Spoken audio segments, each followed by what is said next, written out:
Trump starts 2020 with a bang. Literally.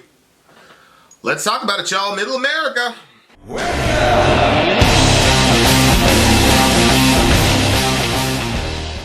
Well, about an hour ago,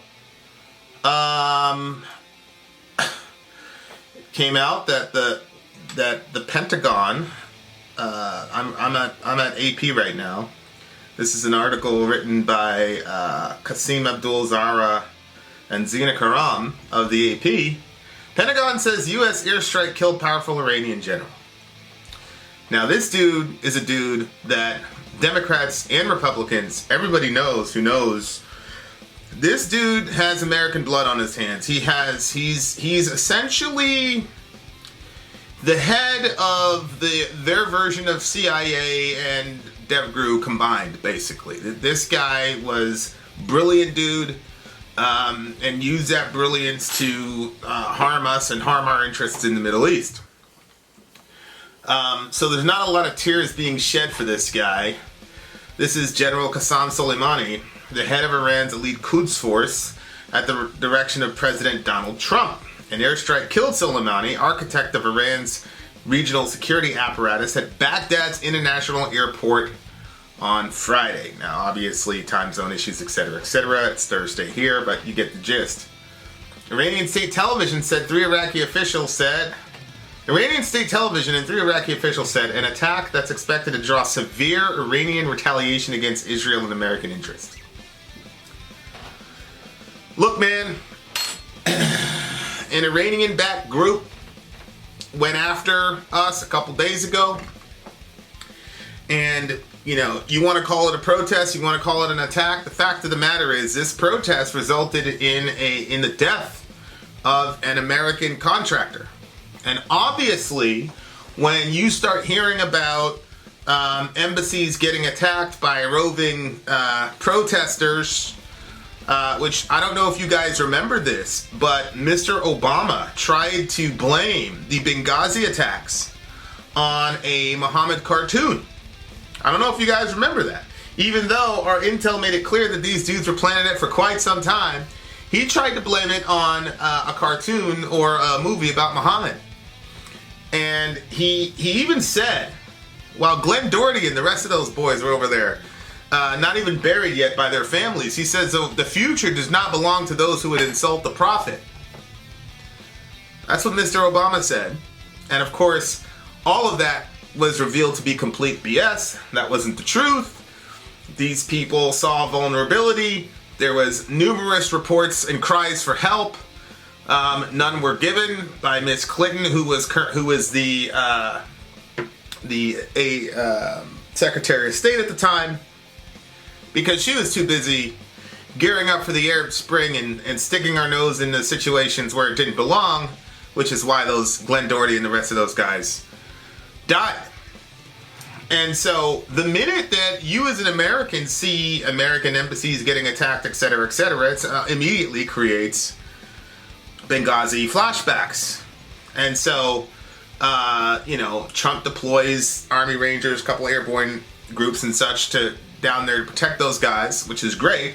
Again, an American contractor was killed.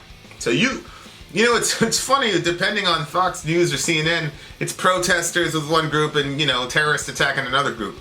It doesn't matter to me. What matters to me is an American was killed. That's what matters to me. Well, here is what the Defense Department said about Soleimani. That this dude was actively developing plans to attack American diplomats and service members in Iraq and throughout the region. Now, this is open source. It's everybody. I don't know if everybody knows this, but when you say American diplomats, I mean, that's one of the most basic CIA coverages ever, right? Say the guy's a diplomat, and so he goes over here, he's got immunity, and the entire time he's CIA. So I believe that there are diplomats in the area, but like I said, this is open source. Go read, email me if you want the book where you can see that for yourself. I'm not releasing anything that's some closely guarded secret. Be that as it may, the Defense Department said Soleimani was actively developing plans to attack American diplomats and service members in Iraq and throughout the region. It also accused Soleimani of approving the attacks on the U.S. Embassy in Baghdad earlier this week. Now, here's the thing. I believe them. You know why I believe them? I believe them because I don't know if you remember, but earlier in the year, in 2019, the Iranians had shot down, rightfully so, by the way, the Iranians had shot down one of our drones. They told us numerous times to get out of their airspace. We wouldn't do it, so they shot it down. They were well within their rights to do that. And of course, everybody on the left and the right was telling Mr. Trump, retaliate, retaliate, retaliate. And we were almost at 0 hour, and Trump said, well, wait a second, how many people are going to die? They said, about 150. He said, call it off. I'm not going to kill 150 people who have families because of they shot down a drone. I'm not doing that. And Mr. Trump received criticism from both the left and the right, which tells you that our media apparatus is obsessed with war. That's what that tells you. That was exactly the right move. It showed absolute restraint, and wouldn't you know it, finally American president has some concern for human life. So, look, there's a lot of things that Mr. Trump has said and done that are absolutely horrible, but in that situation, he represented the best of what a leader is supposed to be. I don't care what you say. I'm a person who values human life very highly. And I think Americans need to realize this thing where you just willy-nilly, 150 people, let's kill them. Let's cut off entire branches of family trees and let's disenfranchise a bunch of kids whose fathers aren't coming home over a drone, over a paper airplane. That was a horrible thing to do. And I'm very happy that Mr. Trump exercised restraint. Now, in this particular situation, this dude had the temerity. First of all, we just got attacked in Iraq, in Baghdad. And here's this dude in a Baghdad International Airport, stunting around like he can't be touched. Now look, I'm a pacifist. I'm a Christian. I don't believe that Christians should ever advocate for the death of anyone. I don't think you should proactively advocate for it. The scripture does say, though, in Romans 13, that those who are not Christians, essentially, that the military functions to be God's arm of judgment and justice. And there's enough of that to go around for all of us, including America. I would say especially America. But the fact of the matter is, look, Mr. Soleimani, America is the lone superpower in the world. Mr. Trump just got approved for a $750 billion military budget. We've got ways of finding people we want to find. But here's this dude walking around in broad daylight at the airport, a couple days after one of our guys just got killed over there. Well, we killed him. And look, man, I got a very, like I said, I have a very high premium on human life, and the reason that I believe that this dude was planning attacks is because what in the world is an Iranian CIA, basically special forces general, doing on Iraqi soil? I'm sure you guys know that our introduction to Saddam Hussein and Saddam Hussein's introduction to weapons of mass destruction was us supporting the jihad that was going on at the border between Iraq, the Iraqis and the Iranians. These guys were at war. They were at each other's throats. So what in the world is this doing on Baghdad soil? Obviously, he was not there for any good reason. And you cannot say, I mean, based on this guy's past history, I mean, I'm just looking at Cory Booker right now saying this dude's got American blood on his hands. Okay. And then we've got an attack that results in the death of Americans, and then we got troops have to come down there and run security for these guys. And there he is at Baghdad International Airport. Well, then he gets what he gets. Come on. I mean, this is not, I think, look, if I could never be the president because I would never order such a thing because I don't believe in any circumstance that human life should be taken. But if you do not have that perspective, and if you're not following Jesus to that degree, then it's completely rational to say this guy needs to go. And look, it was a coordinated attack. As far as I know, no civvies were killed, which is great. And the guy was drone bombed and got a positive ID, and now he's dead. people are worrying about what's going to happen, what Iran's response is going to be. I couldn't tell you. I would hope and pray that cooler heads would prevail in Iran, just like cooler heads prevailed in America when people were pressuring our president to kill those 150 people, and he said, I'm not going to do that over a drone because, I mean, quite frankly, it was our fault. We shouldn't have been there.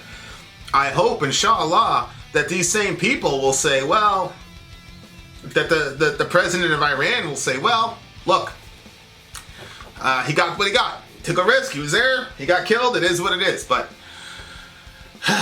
let's continue. A statement released late Thursday by the Pentagon said the strike on Soleimani was aimed at deterring future Iranian attack plans. Yeah, it should discourage them. This is a major blow, man. This guy has been around. I don't know if you remember the Marines that got killed over there in Lebanon, and that's as much as I'll say. But this guy's been around for quite some time. The strike also killed Abu Mahdi al-Muhandis, deputy commander of Iran-backed militias in Iraq.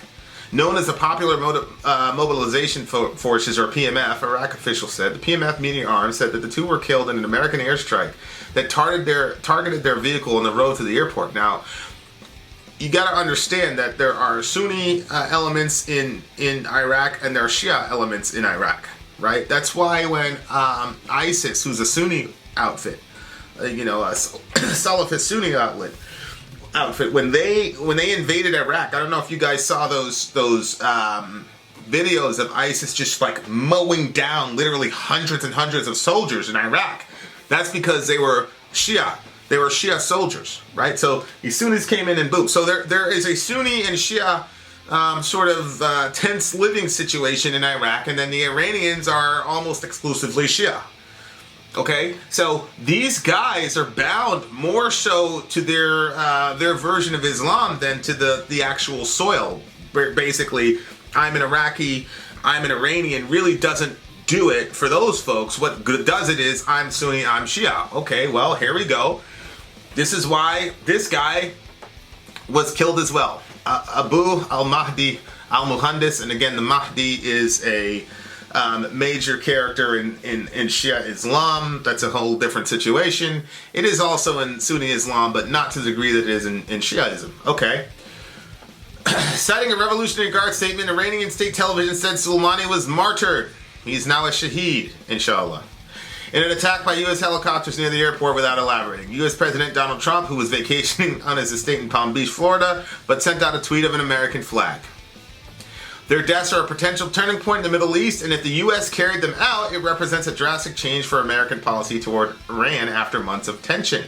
Tehran shot down a U.S. military surveillance drone and seized oil tankers. Meanwhile, the U.S. blames Iran for a series of attacks targeting tankers as well as a September assault on Saudi Arabia's oil industry that temporarily halved its production. You don't want to mess with the Saudis. That's a completely different video. Good night. The tensions take root in Trump's decision in May 2018 to withdraw from Iran's nuclear deal with the world powers struck under his predecessor. A senior Iraqi politician and a high-level security official confirmed to the Associated Press that Soleimani and al-Muhandis were among those killed in the attack shortly after midnight. Two militia leaders loyal to Iran also confirmed the deaths, including an official with the Kataib Hezbollah faction, which was involved in the New Year's Eve attack by Iran-backed militias in the U.S. Embassy in Baghdad. Okay, so Hezbollah is another Shia outfit. Okay, so you've got Hezbollah in Iran, Iraq, as well as Lebanon, right? So you've got Hamas, who was Sunni, and then you have Hezbollah in Lebanon, etc. Guys, keep in mind, 2 years ago, do you know who Hezbollah was fighting? ISIS. Hezbollah was fighting ISIS with reckless abandon. Why? Because again, ISIS is a Salafist Sunni outfit, okay? And Hezbollah are Shia. Okay, so this is extremely complicated stuff. As Americans, we think about, hey, I'm loyal to America, and if you're a Muslim or a Christian or a Jew or an atheist, I don't care. Rack up and let's go, and there's bad guys over there, and we're going to take them out. That's not how these people think. They are united more by religion than by geopolitics. And again, I'm not saying one is better than the other. I'm just saying, like, the complexities of that area sometimes we don't really have a grasp of. You've got multiple elements of militia who are united by their common Shiaism, and because of the weakening of ISIS in the area, they're able to consolidate and do damage.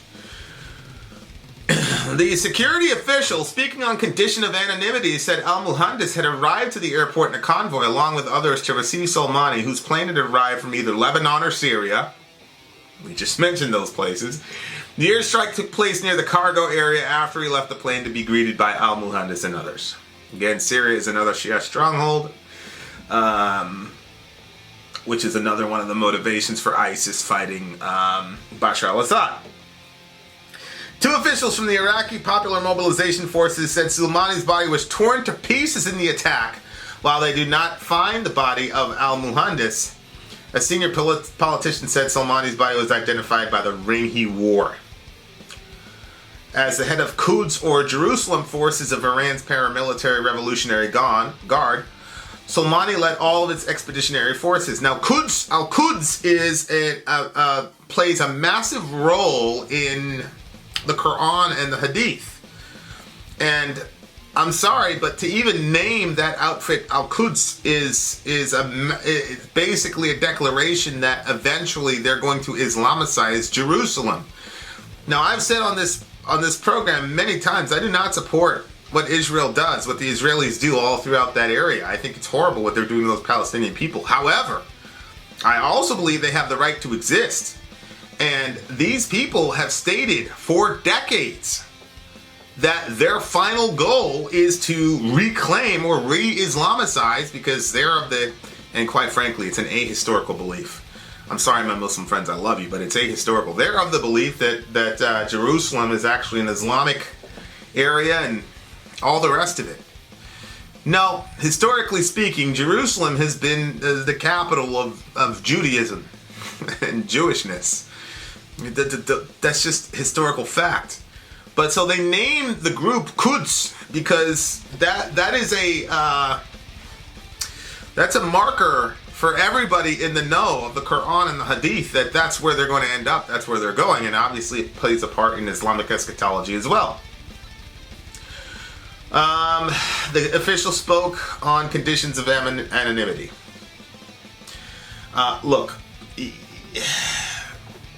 goes on to talk about his record and what he's done and how many Americans he's killed and all the engagements he's had. Look, the guy was extremely accomplished. He was extremely intelligent, but to me, this was just bad strategy. This is Donald Trump you're dealing with, and I think that they took Trump's kindness, quite frankly, in not blowing those people to smithereens about 6 to 8 months ago. I think they took that as a sign of weakness. They obviously did. What they don't realize is this guy, we're coming up on an election.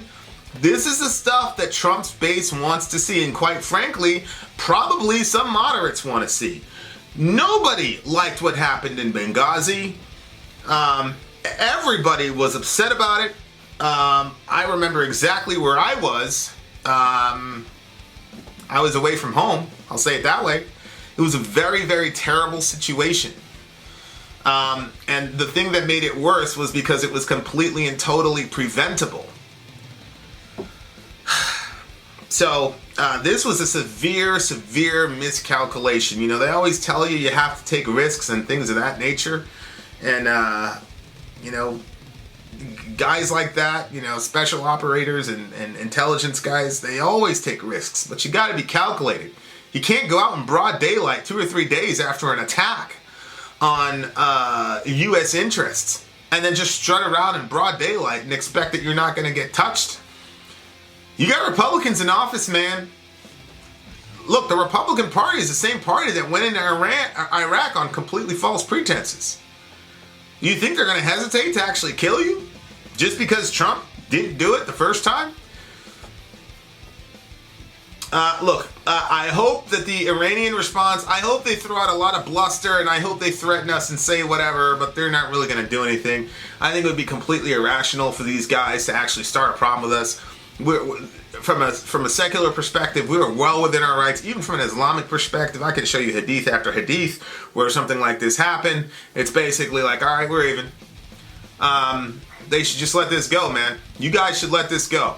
The last thing you want to give Donald J. Trump is a nice war and a nice boogeyman right before the election. You don't want to do that, and I don't think Mr. Trump wants war either. But he's also not going to let a Benghazi situation happen on his watch. That's a fact. So, what a world we're in.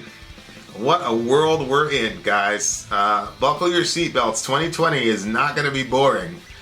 And so all the more, love your neighbor. Take care of each other. Middle America, we are the media. Till next time, guys.